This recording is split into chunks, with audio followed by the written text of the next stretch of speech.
The Nations Cup Grand Final is on the way, and here is how the grid lines up for one last time in 2024.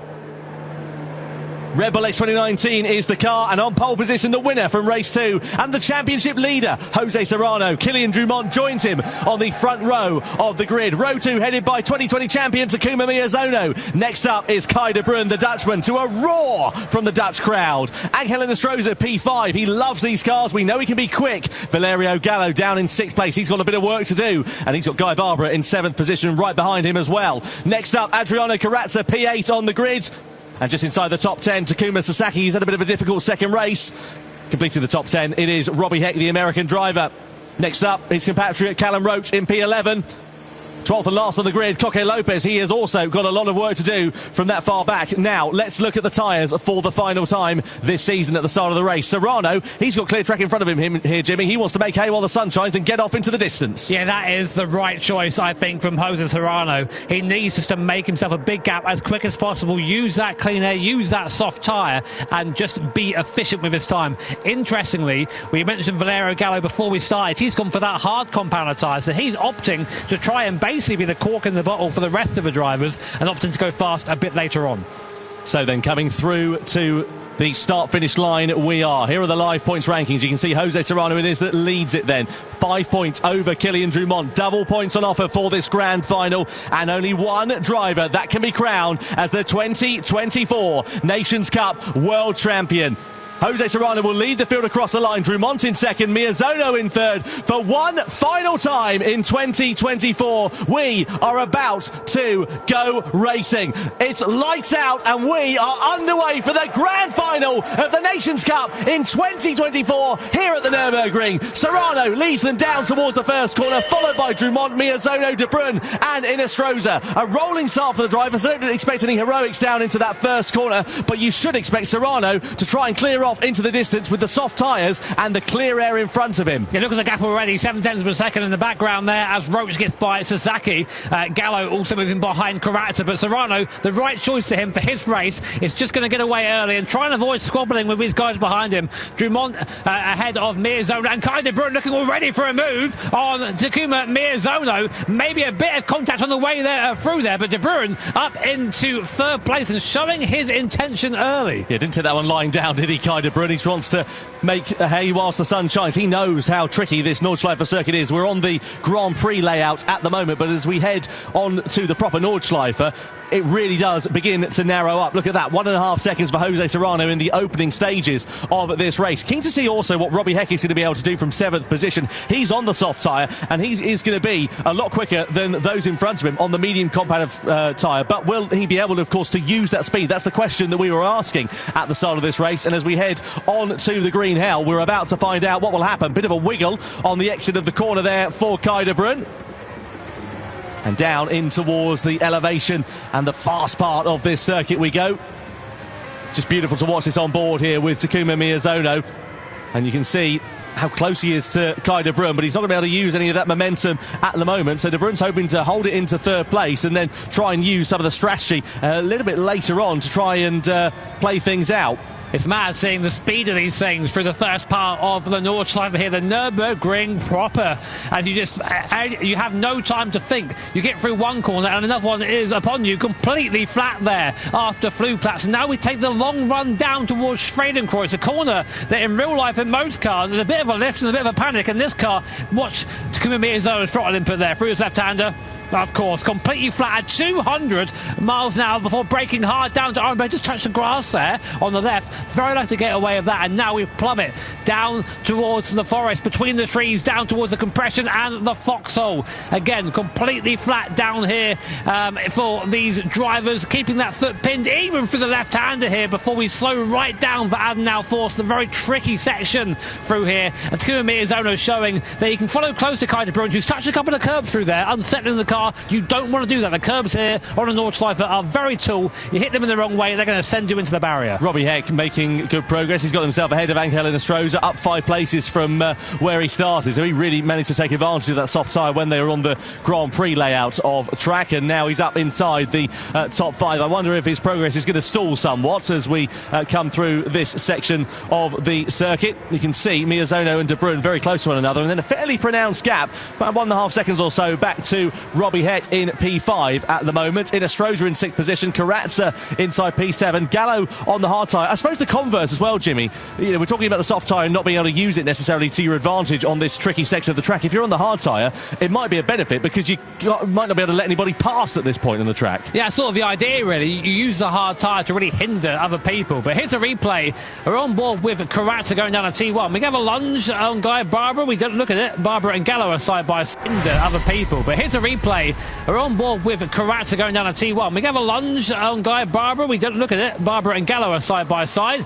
Oh, he just gets a little bit sideways there. There's contact there. Barbara hits the wall, then hits Gallo, and Karatza just about manages to get by all of them up into, I think it's going to be a net 6th place once he gets by Valerio Gallo. There it is. So a nice start from Karatza there, if not a little bit hectic.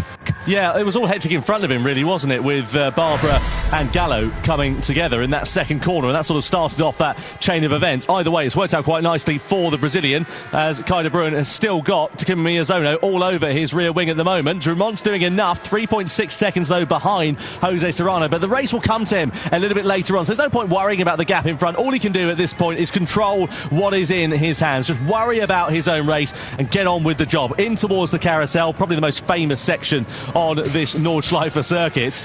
I watched this, I think, but how? that absolutely froze it through there. And now we get to the highest point of the circuit, Hoa Axe, this corner, and it's all downhill from here, although literally, not figuratively, as we now just try and make our way through what I think is the most challenging part of the circuit. So much camber, so much elevation here from Wupperman, like it's nothing. Completely flat through there. On the brakes, use the camber on the inside of this right hand, and again, dive to the left, hug that curb before you come up to Brunson 1 and Brunson 2, otherwise known as YouTube corner.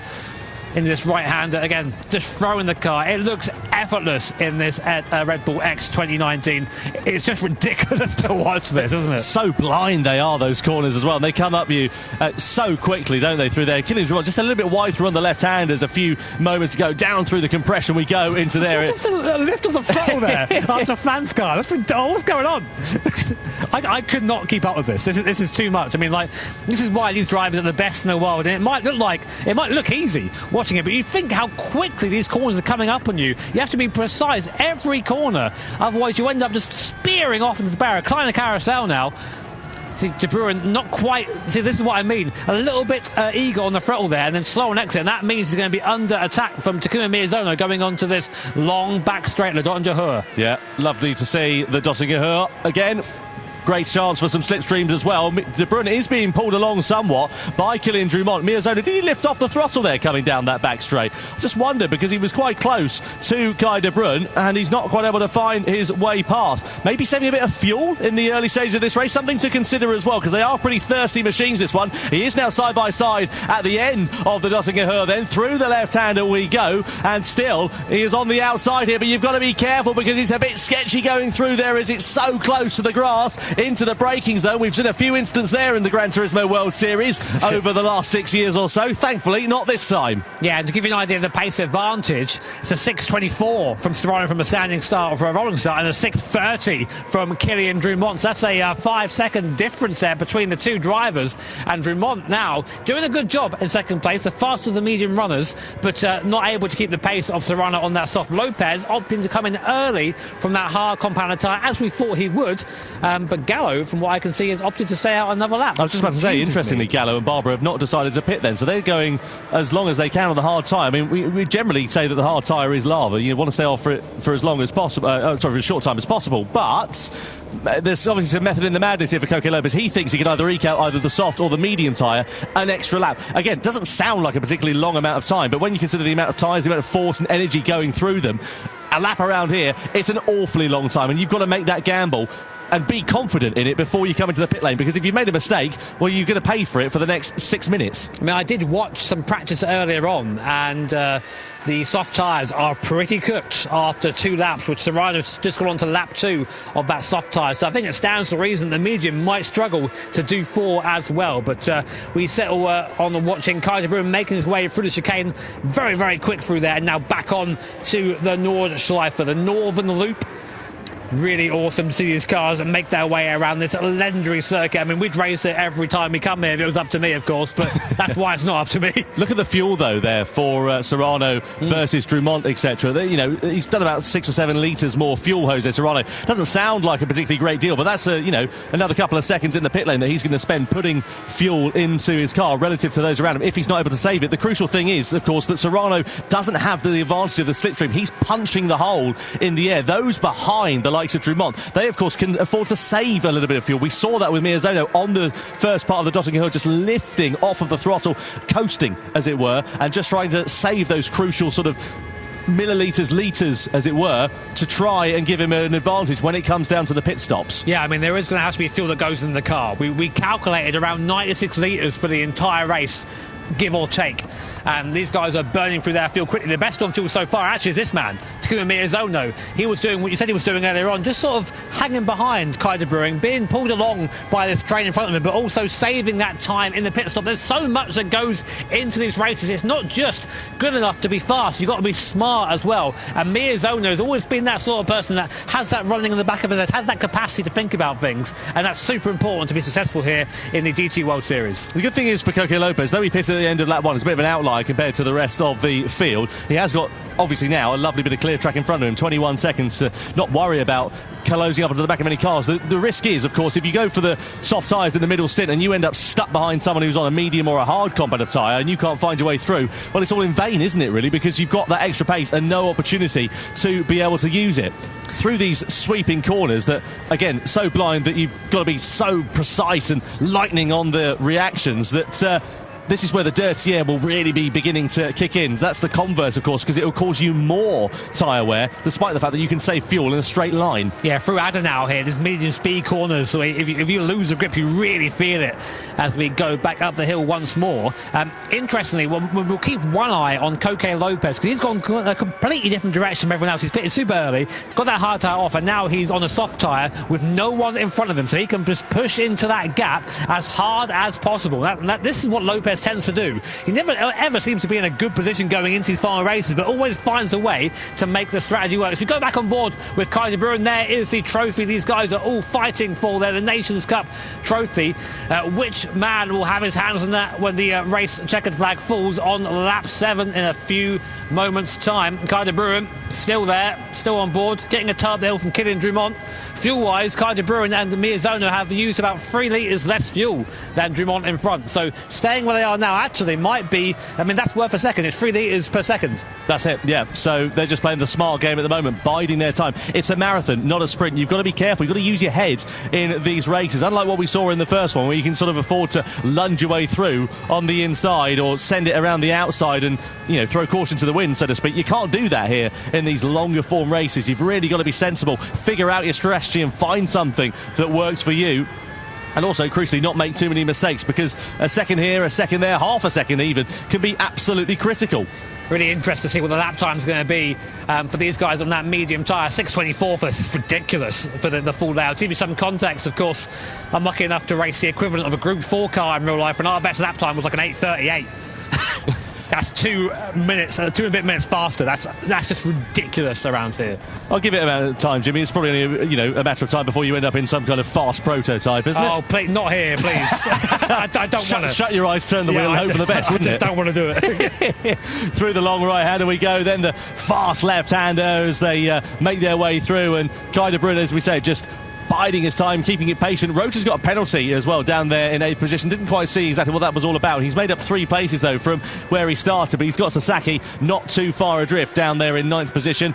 Gallo also, as we know, on the hard tyre as it stands for now. We should see a flurry of activity in the pit lane at the end of lap 2. For my money, you're going to see at least the hard shod runners coming in. I reckon we're probably going to see the soft shod runners of Serrano and Heck probably pitting, because I don't think they'll have much life left in them. Interestingly, the gap to the front hasn't extended in the same way. So I think we're seeing that second lap on that soft tyre is nowhere near as strong as the first. I mean, to be expected. Serrano's tyres now are starting, you can see there the rear tyres are starting to get to a point where they're really, really struggling. That'd be bad traction, bad braking, the bad tyre wear affects everything about a car. As we come down again watching Kai de Bruyne again, Mirzona, I've got the impression just lifting that throttle, just letting himself coast up to the back of the cars in front, giving himself the maximum possible pit advantage. Now, will these guys come into the pit lane this lap? Let's see. Kai de Bruyne, Drummond, they all stay out on that medium compound tyre, but our leader, Jose Serrano, is into the pit lane, as is Robbie Heck behind on the soft tyres. So medium short runners again, trying to go as long as possible, trying to do, 4 laps on those medium tyres, quite possibly. We're on lap 3 now, so Serrano comes into the box. He, of course, has used more fuel because he's been punching the air in front of him, and that is the difficult thing about leading the race in circumstances such as this. Though, of course, you can get clear air and run your own time, you are going to be expending a bit more fuel, and it's a lot easier to gain time on track than it is to lose time in the pit lane. You know, a second here, a second there doesn't sound like a lot, but in the pit lane it takes you ages to get that back on track, doesn't it? Yeah, it really does. I mean, like, as you say, a second in the pit lane is much easier to lose than a second on circuit, or to gain even. So there's Serrano, so he's back now in P10. Lopez, interestingly, ahead of him now on that soft compounder tyre, so it goes to show that Lopez's first stint was actually pretty good. Yeah, really good from Coque Lopez, former Nations Cup champion, of course, won it back in 2022, part of the winning lineup as well as Team Spain when it was a team competition in 23. I'm trying to understand, Lopez must have been a blinder to do that, surely. Well, am I being silly here, Tom? No, he's worked it quite nicely here so far. You know, he's still 17 seconds off the back relative because, of course, he's got Robbie Heck behind. He's closed up the gap quite nicely, about 5 seconds or so, compared to where he was as when he came out in that pit stop. So it's working out quite nicely for Coque Lopez, but, again, those around him have still got to make their pit stop. You know, there's, another 10 seconds roughly there and thereabouts in Astroza, Sasaki to make up the road. So we'll see how it works out. And of course the converse for Lopez, though he's got that nice bit of clear air, he doesn't have the slipstream. He can't save fuel like those others who are in close competition around him. So that could come to hinder him when he gets to the pit time again. Yes, definitely. And from there, right now, the men in the best possible position for that are De Bruyne and Mirzona. Now, Kylian Drummond is now leading this race. From the front back, the Frenchman always been very, very fast in these competitions, and we know he has the ability to win here in the Gran Turismo World Series. Fastest lap, though, so far belongs to Takuma Mirzona, the man in third place, a 6:25.7, only marginally faster than the cars around him, but enough to have the fastest lap for now. But I guarantee you, as the race goes on, that is going to fall dramatically. Yeah, no doubt about that. Kai de Bruyne just keeping watching brief on proceedings. There is Kylian Drummond. In terms of the fuel, he's exuded another 4 litres compared to the Dutchman at the moment. So just see how tight those margins are there as well as they make their way through these corners. It almost looks like they're flirting with the grass, the curb, every single opportunity going through those fast corners. What's the magic of the Nordschleife is it isn't as a traditional racetrack. It's a relic from a time that's gone, but still somehow used and raced on today. Where look how close these barriers are. You make a mistake, you're on the grass. I mean, you're in the grass, no grip. You're in that barrier almost straight away. And it really is a track that demands your attention. It demands skill and precision. And then on top of that, we launch these guys into the fastest cars in the game and go, yeah, off you go. Enjoy that, have fun. I say that outside of the Tomahawk. I would love to see a race in those. That would be class. Yeah. One day. That's the thing I love about the Nations Cup as well, is the variety. You know, we started off in 1,000 horsepower road cars, no downforce, you know, not particularly brilliant when it comes to braking power compared to a racing car. And then speaking of that, we end up in a racing car for the second one, where we're in, you know, a 90s Formula car. And then for the last one, we're in a modern day hyper-powered, Red Bull X 2019, which has got more downforce than you can shake a stick at.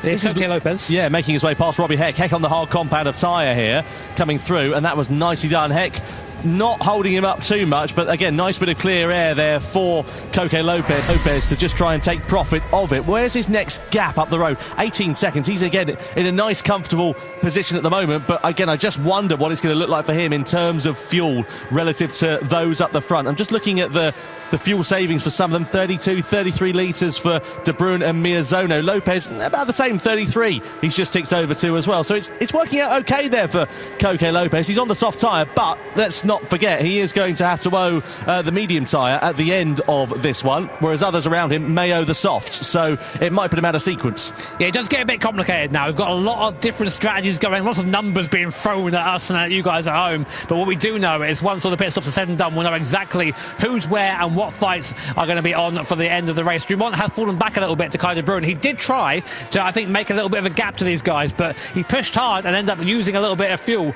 And now he's realising that, oh no, maybe actually I've just gone a bit hard at this point. But de Bruyne and Mierzone are doing everything they can do right now, just staying in touch, just staying within slipstream range, just outside of that massive dirty air area, which is really going to push the tyres and make things a bit more difficult for them. And Mierzone, if anything, is looking like he wants to maybe get by Kai de Bruyne. Worst case scenario here for Dumont is if he comes into the pit lane at the same time as De Bruyne and Mierzone do, he'll be relinquishing that race lead away, won't they? Because they'll be able to get ahead if they're taking on less fuel, or indeed if they don't take any fuel on board and they decide to do it later on. What are we down to? 24 litres? I'm sure they're going to have to, really. It depends on which way they go in terms of the tyres for their middle stint in this race. Speaking of the tyres, the rear's not looking too bad. They're certainly a bit more second-hand. Lopez and his rear tyres are in far worse condition comparatively. Are they going to last another lap though, or are we going to see the medium runners coming into the box at the end of this one? We'll find out in a couple of minutes or so's time once we've made our way down through the Dottinger Hurt. Lots of battles and strategies to play out. Either way, the top three at the moment, Dumont, De Bruyne and Mierzone, bit of an exhibition at the sharp end of this race. They have controlled this one very comfortably indeed so far. Now, will Mierzone save more fuel, or will he just get the slingshot, try and get onto the back of Dumont and then take the race lead from there? Who knows? I mean, here we go. Looking back from Kylian Dumont, he's pulled a bit of a gap there. Mierzone, now watch that little bar, the indicator on the right-hand side of the steering wheel. Will we see any lifting from Takuma Mierzone? Maybe he's just turned the fuel down. You can do that in these cars. You can turn the fuel mix down a little bit. It slows down the car, but saves a little bit of fuel. And on the straight, when you've got the slipstream anyway, the car has to do less work. It's the right time to do it as they all brake hard down into the end of a lap. Off the Nordschleife, we go back on to the GP circuit, and as predicted, all three cars come into the pit lane, but that will mean that De Bruyne or Mierzone will likely go up into the lead now. Look at the fuel difference. Mierzone has saved 7 litres of fuel over Dumont. That's massive. That's over 2 seconds. It's huge, absolutely huge. As we say, very, very difficult to gain that back when you get onto the circuit, unless, of course, you're following a car quickly on the Dottinger Hurt. So De Bruyne, Dumont, Mierzone, Inestrosa and Roach all in the box off of the medium compound of tyres. Sasaki and Karatza have decided to carry on, presumably in their middle stint, unless they've just not come around to the pit lane yet, because of course they were a fair old way back. So fuel going on board, soft tyres for Dumont and De Bruyne. Mierzone, the outlier there, he's going onto the hard compound of tyre for this middle stint. So he's going to try and hopefully gain track position and then keep the rest of the drivers behind him on the Nordschleife circuit, and it's worked out quite nicely for Mierzone because he has now got track position, but of course he's got a slower compound of tyre. I have to apologise for missing something a little bit earlier on. I wondered why Serrano had dropped behind Coque Lopez. It's because the opposite taken his fuel there. He's done his fuel stop, Serrano, now. He's put in all the fuel he needs to get to the end of the race, and now has track position over Mierzone, Dumont and De Bruyne, but he does have to go onto that hard tyre at the end of the race. Mierzone opting to do that now, so really there's a bit of a gap again for Serrano to drive into, so that might have been an amazing strategic call from Jose Serrano. Well, it could be. We'll wait and see what happens, though, with Mierzone, because he's got a fast-charging De Bruyne and Dumont behind. They're both on the soft compound of tyres. So what Mierzone's got to really hope for here is that he can keep those two behind on this GP circuit. Then when we get back onto the Nordschleife, the Green Hell, then he can hopefully keep them at bay for at least the rest of this lap, because presumably if he's on the hard tyre now, he's going to try and run it for one lap, then go on to the soft tyre for the very end of this race. But 3 laps on the softs, that's a tall order though, isn't it, for Takuma Mierzone. He's run the mediums, he's now on the hards. Let's see how this is going to play out. Either way, he's going to have a fast-charging Frenchman behind him here, because we're on board with Kylian Dumont. Down through in towards Hatzenbach we go. And again, you can just see how narrow and tight it is. You've got to thread the eye of a needle through these corners. But look how early Dumont can get on the power and how late he can get on the brakes. The Achilles heel for Mierzone here is going to, when we come up towards the flag puts, because look at that, around the outside to Kylian Dumont. And I don't think Mierzone is going to have anything left in his locker. Indeed, he doesn't. And Dumont accelerates his way through, effectively, into a net race lead. And Kai de Bruyne follows him through as well. Follows Dumont through. They do not want to lose time behind Takuma Mierzone. So now Dumont and De Bruyne need need to really push and get away from Miyazono because he is on that hard compound tyre, but while using the draft, he can sort of stay with them, but that will, of course, fall away as they go through the corners. Through Schradenkreuz now breaking hard down to Arenberg, get the car into the camber on the inside, hook it in, and then back full gas as we go down the hill, back towards the compression and the Foxhorn. You can see the difference just there already, one corner, and the gap's up to 0.5 of a second. Look at Serrano, though. He's only, 5 seconds up the road compared to Drummond, and Drummond on a quicker compound of tyre, taking fuel on board as well. So Serrano here on this middle stint, he's going to be struggling. It's going to be a bit of damage limitation, and of course he owes that hard tyre at the end of this race. So again, it could be a smart strategy, but it might not work out for the Spaniard. Let's have a look and see what happened then here. So Miyazono just ran it a bit deep, couldn't get the car rotated. Drummond said thanks very much, went straight through, and then De Bruyne said thanks very much as the slipstream came into effect with Kylian Drummond and managed to sweep on by. I've never seen a move like that before at that corner, but I've also never seen... Serrano, penalty. Oh, that's huge. Colliding with another car. When was that? Was that Carrazza? We'll have to wait and see. I did wonder if the gap had shrunk down, and it looks like it clearly has, hasn't it? So Serrano now with Drummond. Let's have a look then here. So Serrano, it's with Robbie Heck, isn't it? It's further back and up the inside, and it was the merest of touches going through there, wasn't it? It was very tight. I mean, our stewards do have access to different angles than we do, and they will have looked at that a few times before handing out that penalty. But that's going to be huge. Huge for Ysetto there. He's really going to have to push to make that time back. The second might not seem like much on a circuit this big, but these guys, that's how tight the competition is. 1 second can make all the difference. Now, interestingly, do you know who the fastest man on track right now is? Well, not this guy. Yeah, but it's Valerio Gallo on that medium compound tyre, currently in P7, and he is someone who still has the soft tyre yet to run, and he is gaining on Miyazono in front. Well, you've got Italy's fastest man out on track, and you've got Spain's maddest man, I'm sure, in third place following that penalty as well. So, a difficult middle stint then here for Jose Serrano. As you say, it was just the lightest of grazes. Meanwhile, Adriano Carrazza up into second. He's all over the back of Takuma Sasaki. Is he going to be able to find his way through on the Japanese driver as we come through this series of corners? Well, if you give Carrazza an inch, he'll take a mile, and I wonder whether he's going to think about it before too long. He's not close enough to mount a challenge at the moment. Both of these drivers on the medium compound of tyre, both will be pitting at the end of this lap because they're going to be critical on fuel. 8 litres left for Sasaki, 8 litres left for Adriano Carrazza. And they'll be coming out of this one on to their next compound of tyre because they've done a first stint rather on the medium compound of tyre. So presumably they're going to go to the hard tyre for 1 lap only and then try and run the softs to the end of the race. So what they've tried to do is get the overcut effectively on them. But what's the gap now down to? 15.8 seconds to Jose Serrano. It's a bit of a bold strategy, that one, isn't it?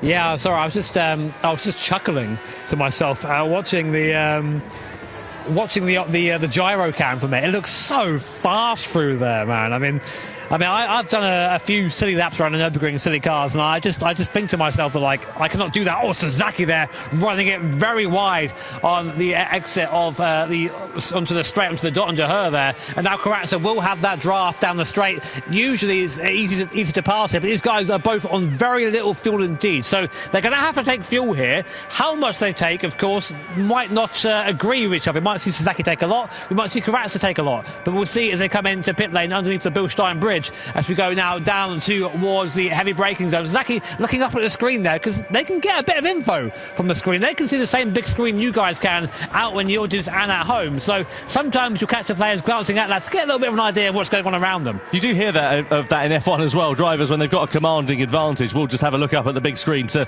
see what's happening. Sasaki and Carrazza then, as predicted, into the pit lane. They cut that very, very fine. 1 litre of fuel left for Sasaki in his Red Bull X 2019. So Serrano is going to take over at the front, but the deficit between himself and Drummond now down to 2.1 seconds, and Drummond is going to be coming very close to the back of him very, very soon. And we'll see how long it takes the Frenchman to mount a challenge for the race lead. So, start of lap 5, we are on. 3 to go here in the grand final in the Nations Cup. Serrano on the slower compound of medium tyre, but also, crucially, owes even the slower compound of tyre. So that the hards at the end of this race. New fastest lap of the race set by Valerio Gallo, a 6:23.4. The Italian on a charge right now on that medium compound of tyre. He's just found found, I think, a good rhythm around here, and importantly, actually, starting to put up to the back of Takuma Miyazono. So if the tyre graphic is to be believed, Gallo might be able to catch Miyazono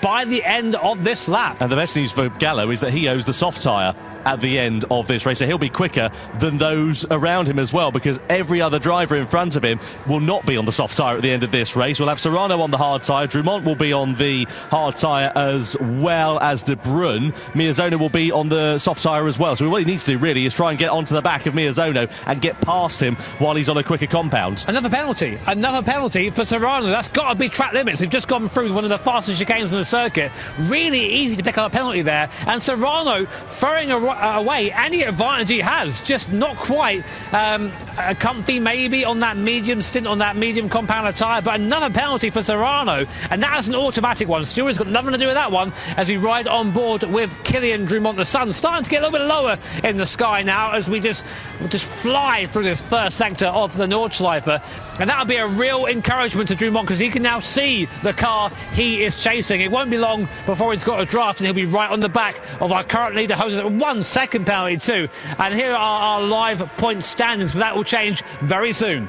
Yeah, certainly will. So Serrano could be costing himself a chance at being crowned the 2024 Nations Cup champion here, because as you can see, very fine margins, double points on offer for this grand final as well. So if Drumont is able to leapfrog the Spaniard, it will be Drumont who is crowned as the champion, but De Bruyne and Miyazono all relative behind as well. Let's have a look at what happened here to Serrano then. So as Jimmy said, coming in towards the chicane, he just clambered the curb a bit too much going into the first part of it, and he knew straight away, didn't he? Bit his lip there, shook his head, bit his lip there, shook his head, and that was it, unfortunately. Big shame there for Jose Serrano, and you can see now the Jaws music is being cued in the record player because Drumont and De Bruyne are very close behind indeed. Now, interestingly, Kai De Bruyne has done an amazing job saving fuel, whereas Kylian Drumont has 19 litres left in the tank. Kai De Bruyne has 26. That is nearly 3 seconds in the stop, and that's going to be huge for the Dutch driver when we come round to our last round of pit stops. But we've still got to get there first. This circuit bites, especially when you don't expect it. One lapse of concentration and you find yourself in the barrier. So if you're Kylian Drumont here, do you try and find your way through on Serrano as soon as possible, or do you just play the long game, wait for him to serve that penalty? You've got to send it. You've got to get through as quick as possible here, because he's going to be slower through that last sector. I'd say this is a good chance. Up the hill towards the carousel here, we go through Bergwerk, and then we have a nice long section. Drumont should gain a little bit into Bergwerk through the right hander. He does, and now it's full front up the hill. Use the draft of the car in front. Maybe not quite close enough though, but he needs to get by. He can't afford to wait, because there are cars who maybe aren't directly behind him right now, but are also threats when it comes to the last round of pit stops. The other thing to consider here is that Drumont and De Bruyne are on that soft tyre. We saw there was a big drop off in performance on that second lap, and they are now on lap 2, so there is a possibility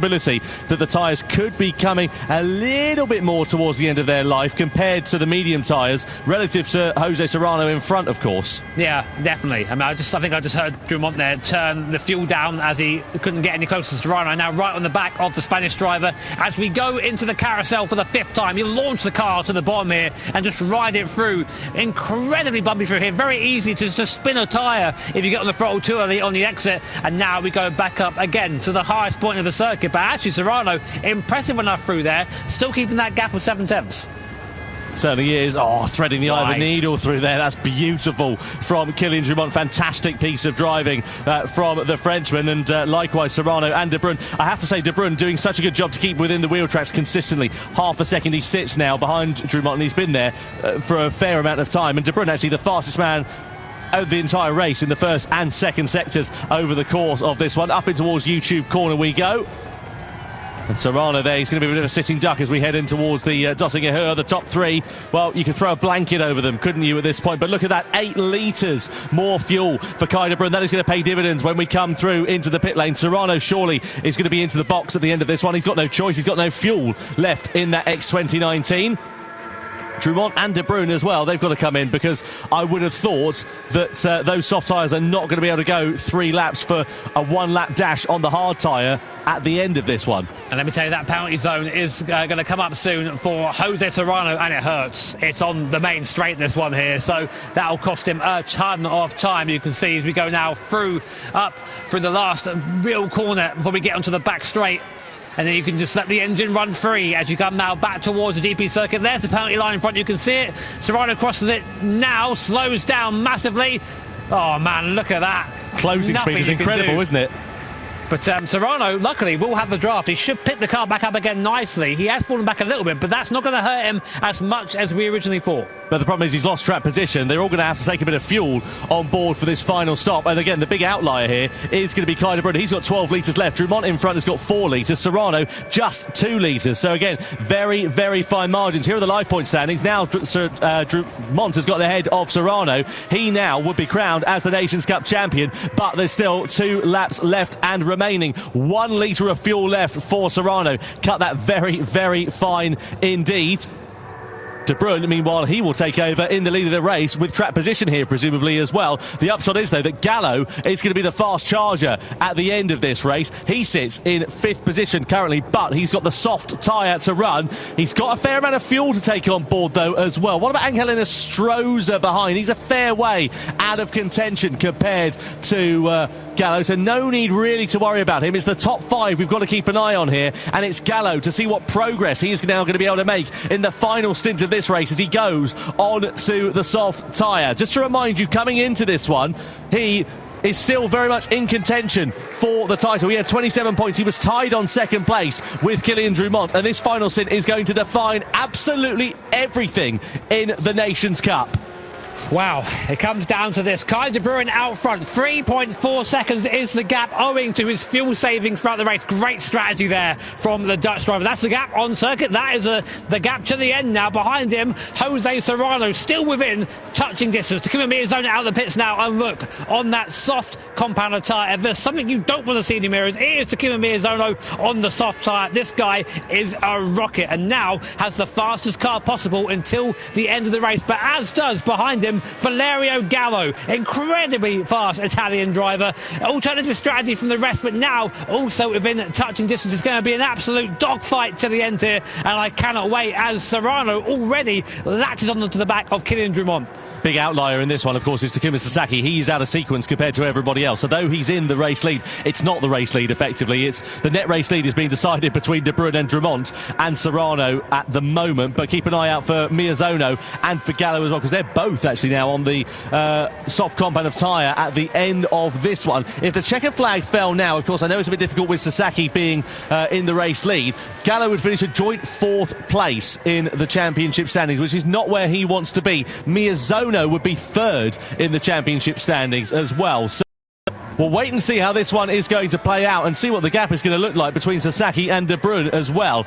Up to 10.5 seconds between them. Sasaki, as we know, on that soft compound of tyre, so he's trying to get the overcut, effectively go a lap longer now on that soft tyre compared to everybody else. In fact, he was a lap longer on his first stint, I beg your pardon, so he was a lap longer on the medium tyre at the start of this one, which is why he is now out of sequence relative to those around him. So yeah, be interested to see what happens once this final pit stop has taken place, and once we get onto the final lap, then we will know proper what the order is going to look like for the victory. Guys, you are watching right now a master at work. This is Takuma Miyazono on the soft compounder tyre, and now all he has to do is qualifying laps. Push hard now to the end of the race. Serrano ahead of us on the relative 6.9 seconds. Incredibly nice is the gap between him and Serrano. If anyone can close that down, it is this man, flying down now towards the compression in every corner, every braking zone. He's going to be taking time out of the Spanish driver owing to that soft tyre. But as you said, Tom, the tyre does fall away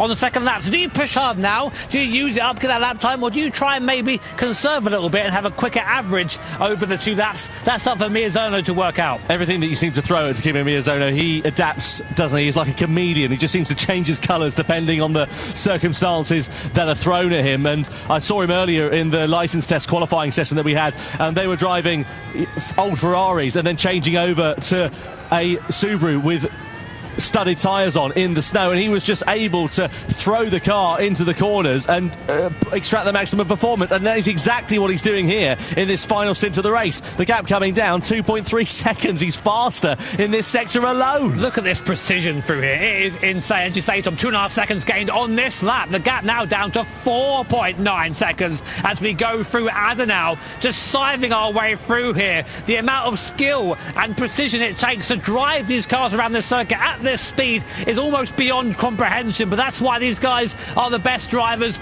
in the world at Gran Turismo. Through Bergwerk now, heavy on that throttle, and now a chance to breathe. And I think I just caught a glimpse of Serrano in front there, and it's a completely different ball game when you see that car you're chasing. You just, something changes in your brain. You turn into the hunter, and you just find that extra bit of speed, and Miyazono is very close to seeing the Spaniard in front now. So the carrot being dangled then for Takuma Miyazono. Let's not forget he won the Nations Cup Championship back in 2020 when he went on to do the Triple Crown. He won the Toyota GR-GT Cup that year and also was part of Subaru's Manufacturer Cup winning lineup as well. So Miyazono there looks really damn fast, right? Do you know who was faster behind him? Valerio Gallo. Yeah. He's gained now to 1.7 seconds. That gap was 2.5 seconds at the start of a lap. The Italian driver putting in an even better performance right now than Takuma Miyazono. This is going to be a grandstand finish at this race with only a lap and a half to go. Who's it going to be? These guys do have the tyre advantage, but they've got to get past Kai de Bruin, Kylian Drummond and Jose Serrano if they want a chance at taking this Nations Cup final championship.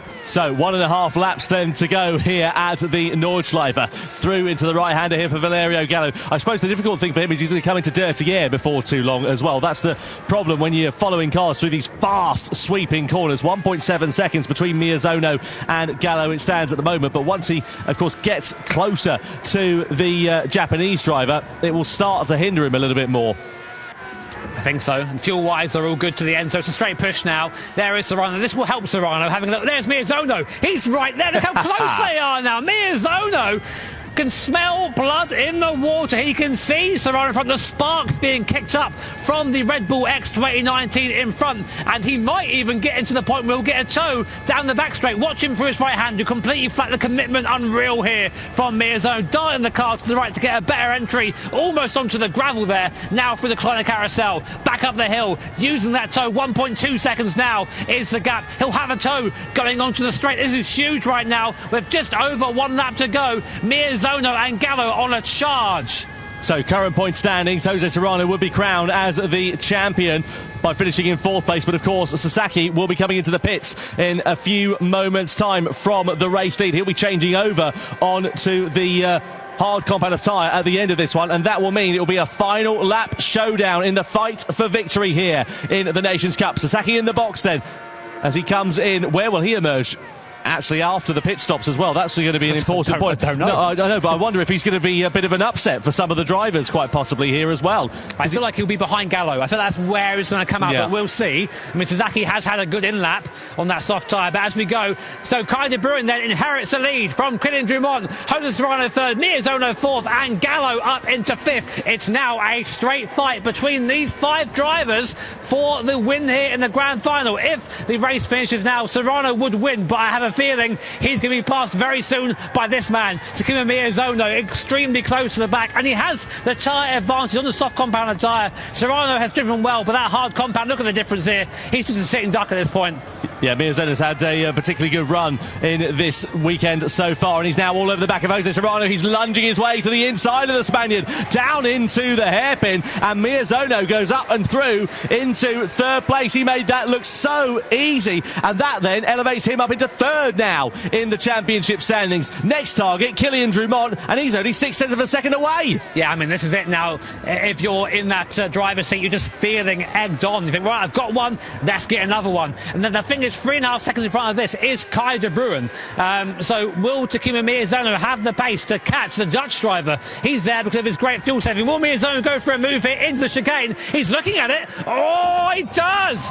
In the chicane, does on the inside, slows them all up though, and and Miyazono through, and now it's 4.5 seconds, and there's Gallo there in the background too. Now he's got to get by as soon as possible. He cannot waste time with Serrano or Drummond if he wants to challenge this win, but look already, he's stuck there. That could be the deciding move from Takuma Miyazono. Yeah, difficult times then for Valerio Gallo. You can see there if there's a tie at the point, it'll be the driver with the higher result in this grand final race who will be crowned as the champion. Now Miyazono is up and into second. That's enough currently for him to be crowned as the world champion, but he'll be tied on points with Jose Serrano, so of course he needs to finish ahead of the Spaniard. Serrano currently in 4th place, and now here's Gallo trying to make his attempt at a pass over through Flagplatz on Serrano, but nothing doing for him at the moment. He's so much faster than the Spaniard because the Spaniard's on the hard Comet tyre, but he doesn't have the opportunity to use that extra pace, and he's gone underneath him. He's going to be forced to the outside line here. Gallo's going to be later on the brakes. Is he going to sweep his way through on the inside, then goes to the outside line? Very close quarters here for Valerio Gallo around the outside, and Serrano's not giving this one up easy at all. Side by side they still continue to run, and eventually he has to set off for second best. It's going to be game over for Gallo at this rate. Serrano fighting for his life right now.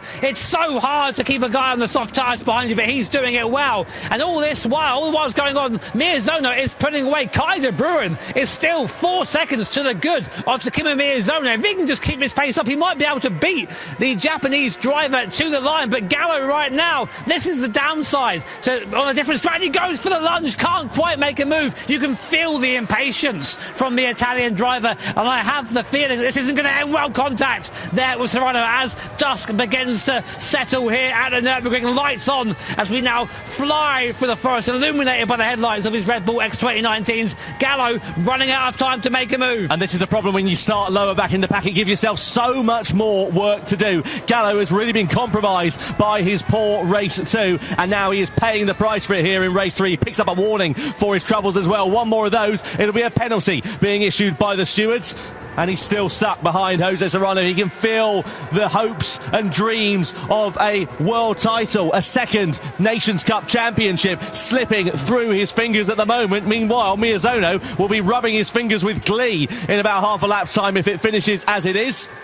I don't know if he can get there. Kai de Bruin's pace in this hard tyre is exceptional. He is being caught by Takuma Miyazono, but not quick enough. Not quick enough, I think, to have to fend off. Here comes Gallo once more, looking for another place up towards the mud curve. He's side by side with Serrano. He can't make it happen. Serrano, a defensive masterclass from the Spanish driver. This guy knows exactly what he's doing. The sparks being kicked up in the dust by the Red Bull X2019. Now looking into the carousel, into the corner before the carousel. Still can't find a way by. This is a disaster for Valerio Gallo. Look at Gallo. He's all over him like a cheap suit here, trying to find his way through, going in towards the carousel, but there's just nothing he can do. You can't go 2 by 2 through that corner, not unless you fancy a taste of the barrier. And Drummond, meanwhile, a bit of a cork in the bottle here at the moment as well, just keeping his powder dry up the road in 3rd place. And this is so frustrating for Valerio Gallo. I'm sure it's going to be game over because we've got less than half a lap to go. And Miyazono, meanwhile, is closing up onto the back of De Bruyne. He's brought the gap now down to 2.4 seconds. I don't know if the victory in the race overall is going to be in question, but he will finish crucially ahead